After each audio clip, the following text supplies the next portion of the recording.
পাহাড় ধসে নারী শিশু সহ অন্তত ৮ জনের মৃত্যু হয়েছে। এর মধ্যে এক পরিবারের স্বামী স্ত্রী সহ ৩ জনের মৃত্যুর খবর পাওয়া গেছে।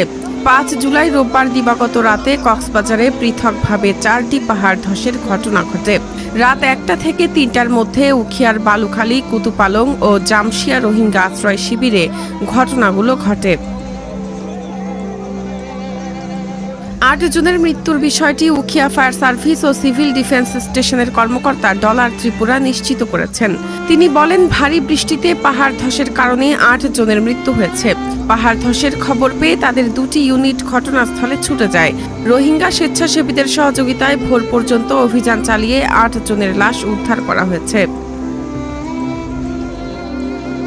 তিনি জানান, ভারী বৃষ্টি অব্যাহত থাকায় আরও পাহাড় ধসের শঙ্কা রয়েছে। আশ্রয় শিবিরের অনেক রোহিঙ্গা পাহাড়ের ঢালুতে বসবাস করেন। এই ঘটনাগুলোয় ৮ জনের মৃত্যুর পাশাপাশি মাটিচাপা পড়ে আরও কয়েকজন আহত হয়েছেন। খবর পেয়ে উদ্ধার কাজ শুরু করে armed police battalion, APBN, fire service ও রোহিঙ্গা স্বেচ্ছাসেবীরা। ২০১৭ সালে উখিয়া ও টেকনাফের প্রায় ৮,০০০ একর বনভূমি উজাড় করে তাতে ৩৪টি রোহিঙ্গা আশ্রয় শিবির গড়ে তোলা হয়। বর্তমানে ৩৩টি আশ্রয় শিবিরে নিবন্ধিত রোহিঙ্গার সংখ্যা ১৪.৫ লাখ।